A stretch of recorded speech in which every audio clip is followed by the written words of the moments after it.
Yeah, I was struggling. All of my body wanted all of you. I was burning for you. But just know that it's not a good reason. There is no good reason to engage in premarital sex. So let's just put that out there. The cure to lustful desire is not marriage. This was considering my pastor and his wife. Like, especially for men, like, you know, it's a bit like difficult, like, to stop when you started something. You kind of didn't want to say yes, but we started doing like a bit more after, like, when I say a bit more, so we started like kissing, making out, like, after wedding. Well, one of the reasons also why people, you know, have sex before marriage is, or engage in premarital sex, let me put it in a better way, is because, you know, people talk about like sexual compatibility, but that's like definitely a topic. So they feel like, you know, it's a good reason to try the goods before you buy it, just so that you know if you're sexually compatible with the person.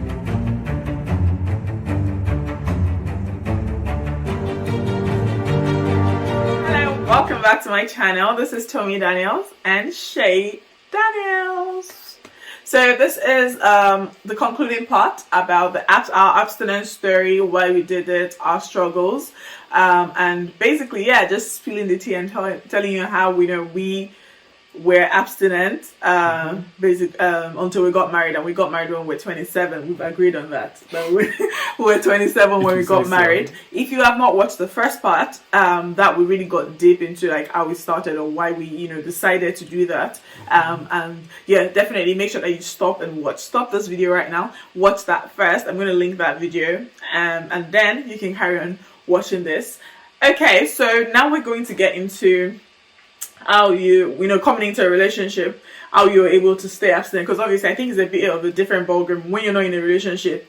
It's a bit easier, to be honest. And then so when you go into a relationship, so first of all, well, I didn't have any relationship. You're my first and only boyfriend. But for you, you had a relationship before. Yeah. Actually, I did a video about, you know, never having a boyfriend until I was 26.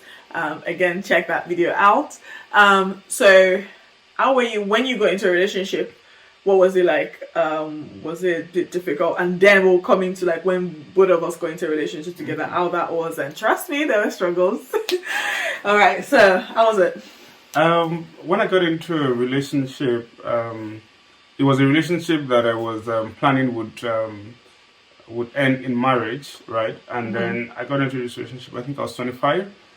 When I got into a relationship, and I was actually introduced to the person, or we were introduced to each other, because some people were concerned that this fine young man, brilliant, intelligent, successful young man, you know, he was just going on. If you don't like yourself, who will? I mean, thank you. So a concerned party, introduced us, and we got off on a very good note. We started talking.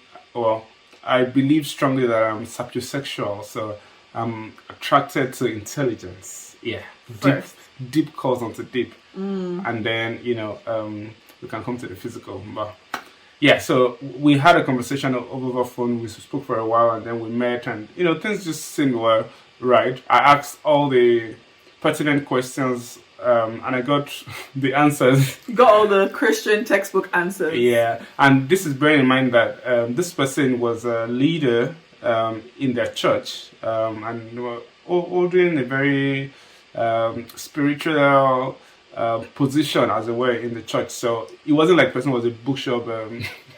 No, as in, or like in church. Okay. It was actually, you know, something that had to do with spiritual growth and all of that. So I really thought that, you know, that would be fine. And this was even, that just tells you that it's not about the position. So don't like just get carried away because someone tells you they're a pastor or a leader or whatever, and just think, looking at that, I just really thought that, you know, that would sort of keep things running. And I felt like we had similar background, you know, it's really beliefs and all of that. And this was a very, very formidable ministry, which I have actually been a part of, you know, in the past. So we got off talking, and then we met physically, and 3 months into the relationship, I had there was pressure on me for us to get physical. Pressure from who? From my girlfriend. Okay. And because when we set when you up, say physical, like do what? Like all the way, or just what? I guess it was more of, you know, you don't love me, you're not touching me. If you love me, you touch me, you kiss me, and all of that. And I, was just of the opinion that, let's do this right. I came into a relationship with intention to get married, and I told her straight away, and she was happy with that. So, but there were a few hiccups in the sense that she said we couldn't get married as soon as I wanted. I wanted us to get married the following year. So she said that some things had to be put in place, and I was totally fine with that. So she said, since we've committed to getting married, I think I'd even met the parents.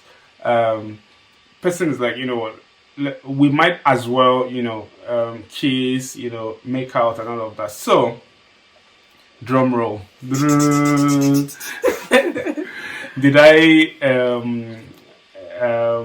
oblige a request? Did I do it? Yes, I did it. No. I mean, we made out. But this is against my better judgment. I felt like I wanted to just please her and then sort of make it work. And I guess... Wait, okay. So I think you're being all super spiritual and you wanted to please her. So are you telling me that you, Shay Daniels, did not feel like doing that with her? No, yes, I'm a human being and I am biologically wired to want to be intimate with a woman, because that's how God has created everybody. And especially when you're in a relationship, you're talking, you're spending time on the phone. You get fond of each other, you love each other, or you hope that you love each other. And the more time you spend together, the more there is that your biological being, your sexual being, comes alive and wants to do all of these things. And so we started making out, and then I just got to a point where I was like, you know what, this is not gonna work. As a man, I want to go all the way. I mean, scripture says that he who puts his hand on the plow should not look back. If not, it's not worthy for the kingdom. I mean, but on a more serious note, I just realized that it was getting more difficult. We didn't start by full on making out. We started by little things, touching here, holding here, peg to kiss, and and it just started graduating. And I just knew that if we continue like this, I was going to lose my covenant of purity, which, by the way, we spoke about in the previous video. Yeah. So I repented and it was so bad because each time this happened, I would go back home, or I would, go back just feeling guilty, feeling like, I disappointed God. And I don't know if that was the same way for her. And I guess spiritually as well, I noticed that I wasn't too close to God because I was just feeling guilty that I'd done the wrong thing. So I made a decision maybe like 8 months down into the relationship that we should call it off. This wasn't going to happen. And obviously we started having certain issues, especially based on the abstinence. She didn't see a reason for us to abstain from sex, especially because you decided to get married. We decided to get married, and I saw an issue with it, bed undefiled until marriage day. So we started having... Still undefiled after marriage. Yes, absolutely. So we got on with that, and it was just causing a whole lot of other issues, trust issues. And then I realized further down the relationship that she's had previous relationships where she was sexually active with those people and all of that. So it just became very messy, and I just wanted to call off the relationship. Now, there was this particular day, a year after I got in a relationship, I was in church in Daystan, Nigeria at the time, listening to Pastor Sam Adeyemi, and he was talking about relationships. And he said, whatever relationship you are in that is not taking you closer to God, that is against the will of God, you have to break those relationships. And he cited a few examples in the Bible. And before the message finished, I literally got my phone and I sent my girlfriend a message to say, it's about a year that been together. And I think I was sort of assessing things, and she responded. It was as if she knew what I was where you were going, where I was going, and then she responded with messages saying that insulting words, using all sorts of words, saying that I'm a disappointment and all of that. No, I'm just saying no. and all of that, and that she was going to break up with me before I even try to do anything. Now, bear in mind, there's a backstory. A few months, I think a month or two before then, I'd gone to where she was physically, because we're not in the same physical or the same geographical location.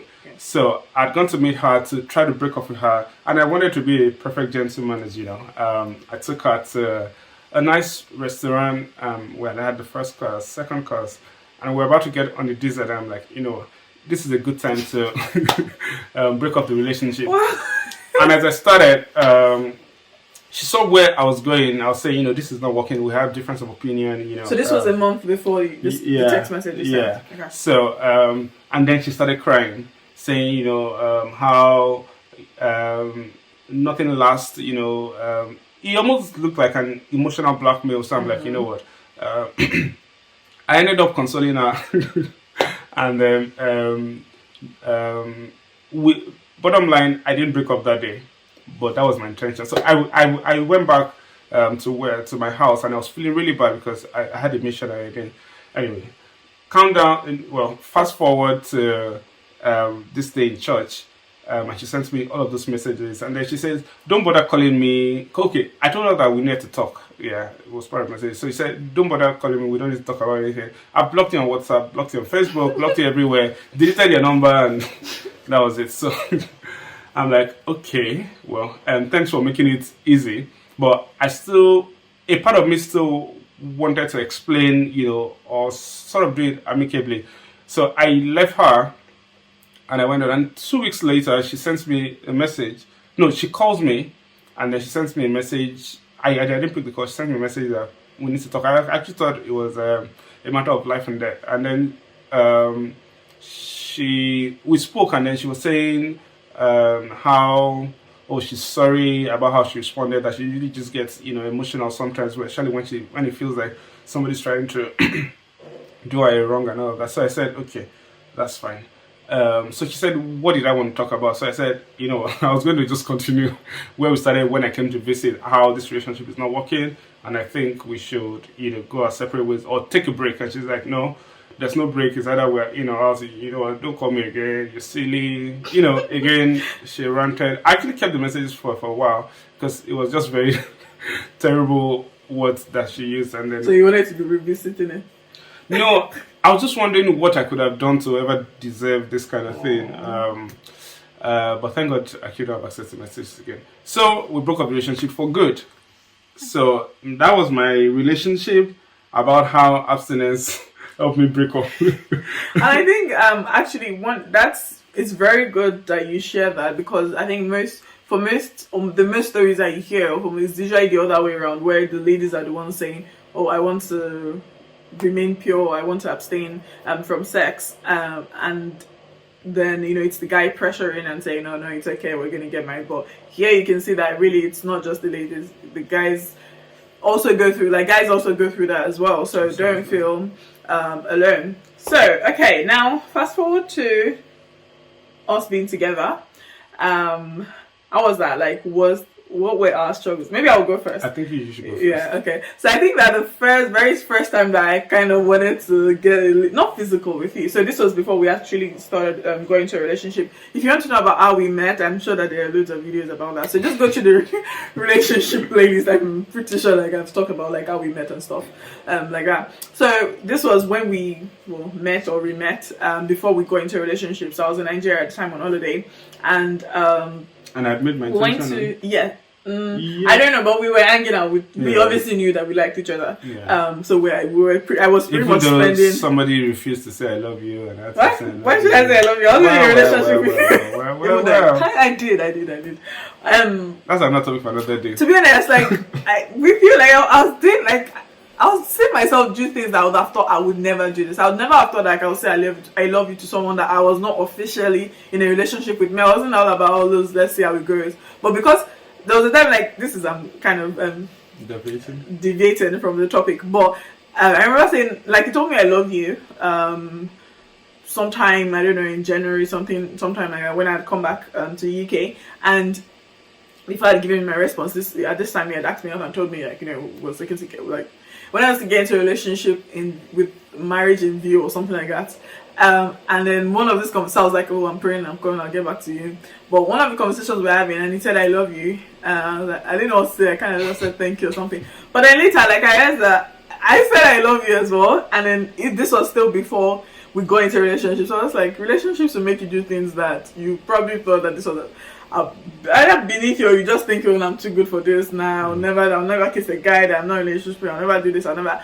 Just know that things they can really change you. So just make sure that you really. That's why, it's very important to have like all of these principles and to really say, "I will not do this." And it's not until when you get into that situation that you now start making those resolutions. I think it's important to do it beforehand.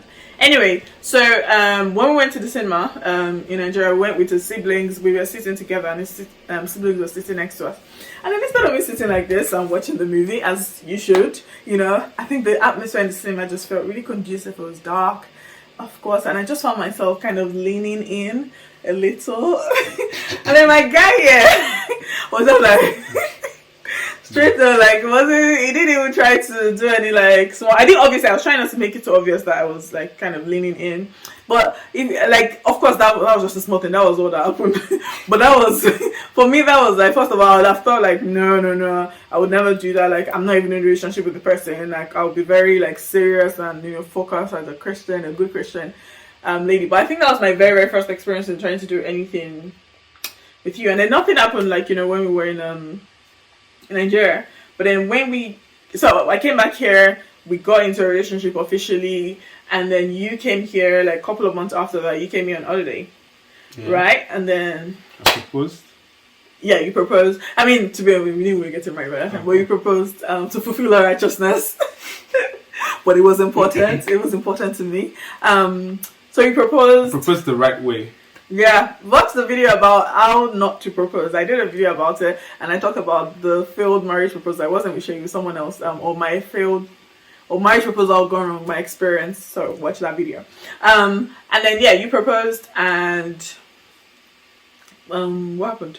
Oh yeah, so you're here for like 3 weeks or so, and in that time, there was a lot of chemistry, a lot of things that my flesh and our flesh wanted to do, but we were under a covenant. But one of the things that we had said, I don't know if I think I mentioned it somewhere, talking about kissing, I made a decision, I made a promise to God and one of my men and friends, or my older friends at my time. Shout out to you, Sister Elsa Adeyemi.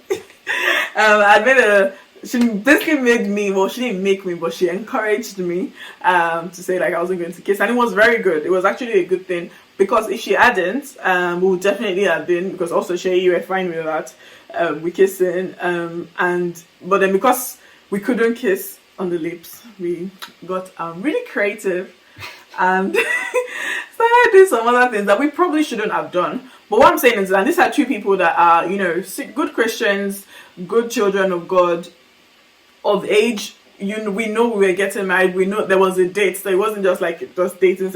And yet we were faced with this temptations, like this really strong temptations, and like just trying to, navigate this season. So how much more for people that you're just in you're so young, you're still like really developing, you're still almost like you're still forming in the womb, but no, like you're still developing, you're still maturing your feelings and all of those things, you're still going through the motions of all of those things.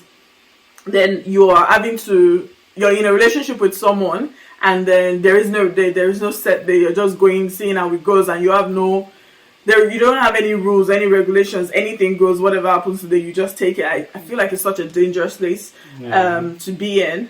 And I totally agree with you on that, just because, especially for us, this was a period where we really loved each other. The chemistry was there. There were butterflies. It was a full jungle. Somebody just got a nice ring with the blings on it, and then we had a short time to be together before I left the country on holiday. So there was so much that was happening, and genuinely, I was physically attracted to this beautiful royal diadem.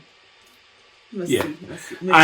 And it was just very difficult. I mean, it was really difficult to keep your hands to yourself.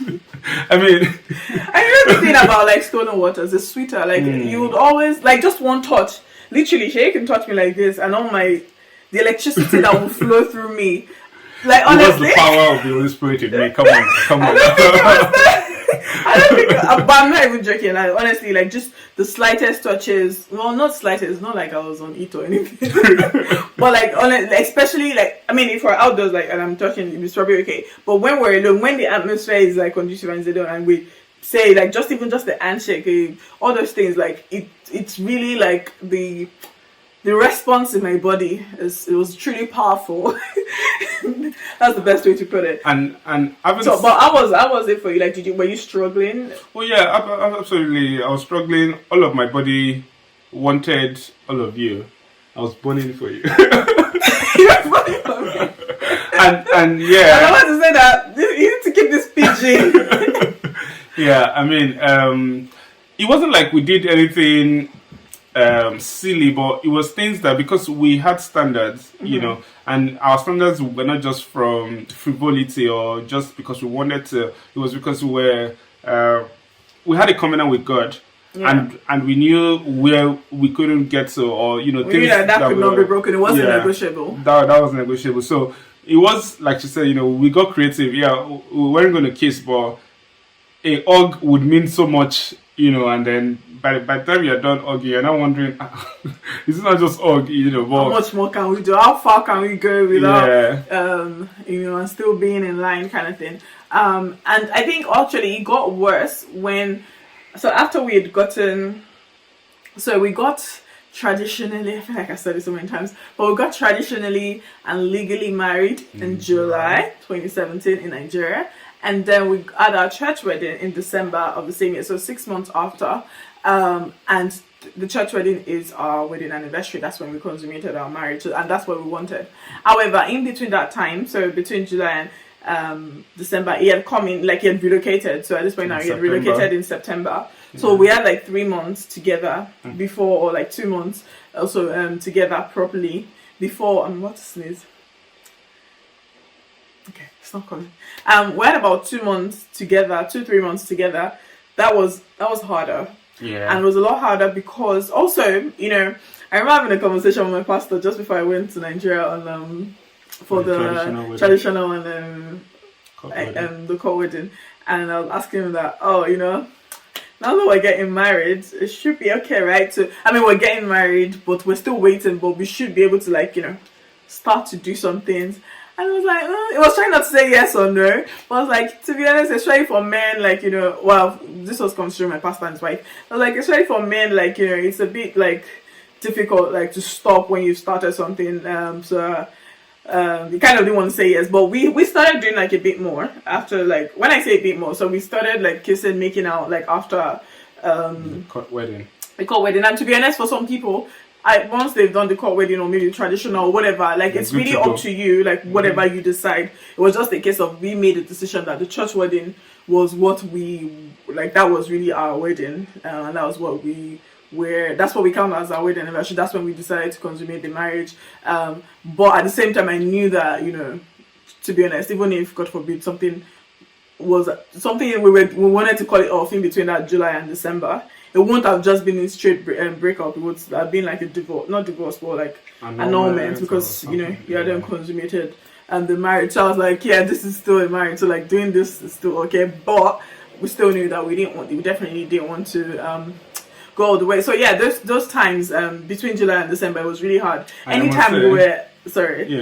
were together alone, it was such a struggle. Like it was a real struggle. Like almost anytime I was like, like it was like I said, like just one touch, and then like the electricity and slowing. And probably what, you know, really made it as such is the fact that we had invested a lot of time in communication. Obviously, you know, we're getting married, so we had shown ourselves love, or we had loved ourselves. So my wife is somebody that loves gifts and words of affirmation, and I being, somebody who has his way with words and kind of good with poetry, she's been getting constant load up of affirmation. So, and that was when I wasn't physically in the United Kingdom. So when I now came around and then I'd relocated, and we're been married, by courts, and traditionally,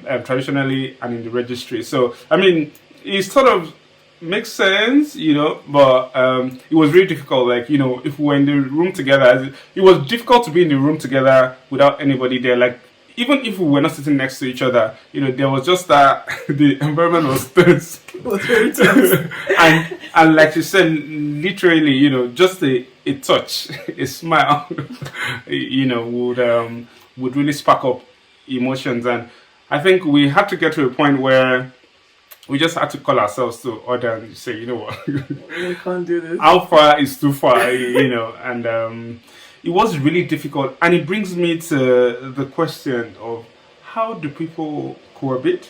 People in relationship, how do they live in the same house? How do you go on, even going on holidays how together? How do you go on romantic holidays together? Staying in the same hotel room. It doesn't make sense. It means that... Because, especially when you're on holiday, like when you're on holiday, it's different. Like, your thinking is different. Yep. You're feeling free and anything. All your worries are gone for the most part. Like, you're just, you're free. And then you're just seeing beautiful places, holding hands, and there's no arguing. Hopefully, so everything is just sweet, and it's just you're just living in this cool in this world, in this bubble. Literally, you're in a bubble. So how can you do? I don't. Tell me honestly, if you've gone on a vacation and nothing happened and you were okay and you guys slept in the same room and all of that, how did you do it? Honestly, I definitely don't advise it. I think it can be really, really difficult, and cohabiting again, you can be saying you're saving on rent and all of that, but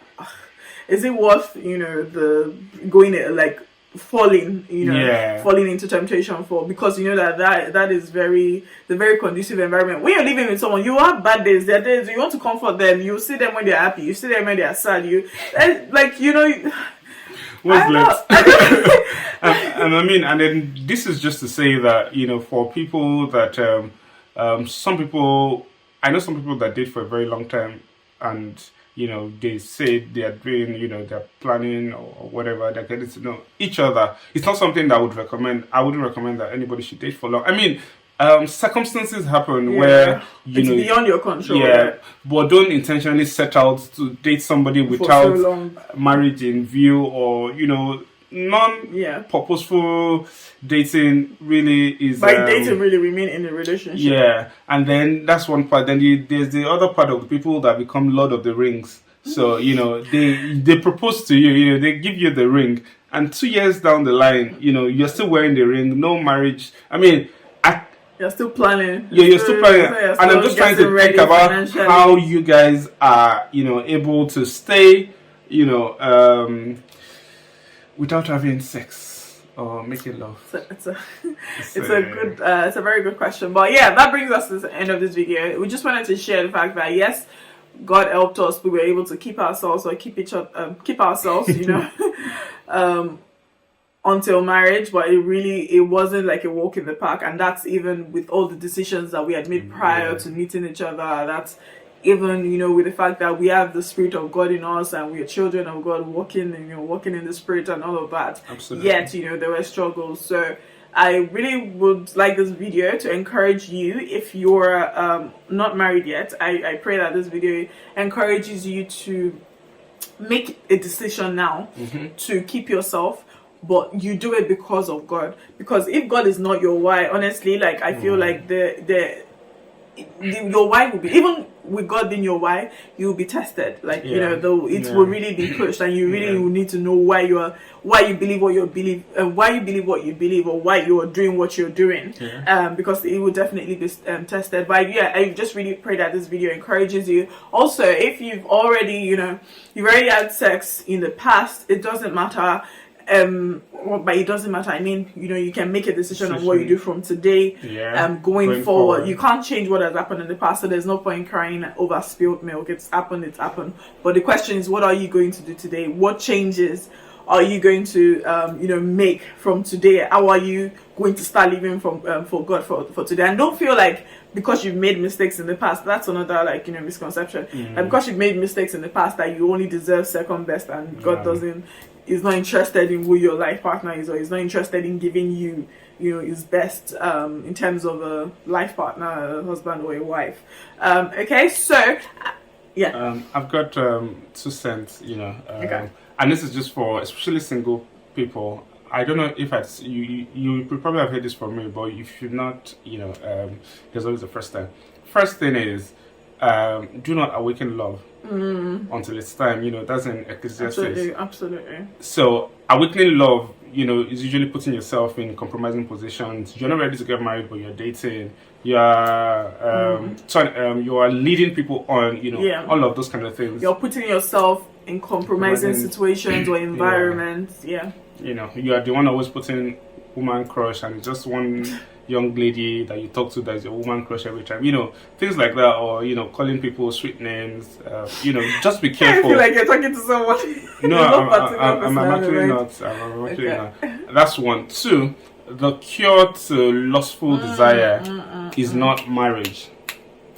I know Paul said that if you cannot hold yourself, then you should get married. But Paul wasn't saying that in the context of sexual urges per moment. So if the cure to sexual desires is marriage, then there will be no infidelity issues. If you get my point. So Paul was saying it in relation to sexual urges, but he wasn't saying it in relation to sexual immorality. So sexual urges in terms of you are with someone, you're going to get married, you have a desire to be with that person. Then rather than dating for 15 years, just go and get married. Get married today, there's no point waiting. Not in the case of when you just want to be having and sleeping around, basically you want to be fornicating and cheating and moving from one woman to the other. That's not what like you said, if the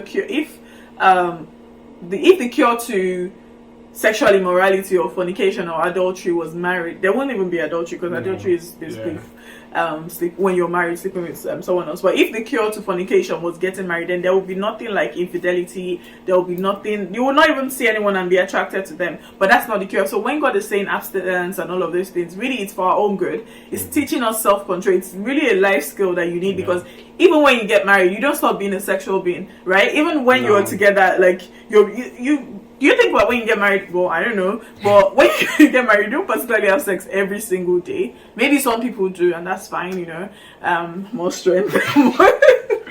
But so there are times where you physically cannot. What happens when your husband or your wife are not physically with you? What do you do in those cases? Do you go and sleep with someone you meet on the road? What do you do? Or when they're even there and they're unwell, maybe they're just not able to at that time. So if you've not developed that self-control beforehand, that character, and that fruit of the spirit, then you will struggle. You'll still struggle in marriage, outside of marriage. So stop posting things like weather for 2.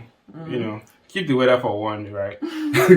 When you get married, you would actually realize that like Tommy said, stolen waters is sweet. But then you realize now, like I would not say like this, and I'm fine. Like I'm just doing like it's like bro, no bro, but sure? Like yes. Good. All right, we're gonna have to wrap up this video pretty soon. But honestly, if I did this there, like it will start feeling like some other things. Like I'm even resting, like. But it's just the thing about like stolen waters, and also, but I actually want to say as well, one of the reasons also why people, have sex before marriage or engage in premarital sex, let me put it in a better way, is because people talk about like sexual compatibility, but it's not something we'll go into in this video, but that's like definitely a topic. So they feel like it's a good reason to try the goods before you buy it. Just so that if you're sexually compatible with the person. I think that's definitely something to come back to. We have a very good answer, but this video is already super long, and I don't even know how many parts I'm going to split it into again. But yeah, there is. I don't want to talk about sexual compatibility, but just know that it's not a good reason. There is no good reason to engage in premarital sex. So let's just put that out there. Okay. All right. Thank you so much for watching. We really hope we've not missed anything out. But I really want to know what you think about what we've discussed. Cohabiting struggles. Well, what were your struggles? With abstaining if you're married, or if you're currently unmarried, how are you going through it? Just leave a comment. Let's discuss. Let's know what's going on. And make sure you stick around. Check out my other videos. Remember to subscribe and share this video. I'm pretty sure that this video will really help people, especially for people that think, it's only celibacy and abstinence is only for women, but it's not the case. It's for all children of God, male and female, and female. And it's possible. It's not only for those that get married when they're 21. Even if you're 30 or 40, you're not married, you're still expected to remain abstinent and celibate. Abstinence is easier than celibacy. Oh yeah, true. But it's not. Both are possible. Yeah. Yeah. Thank you. Yeah, don't let it.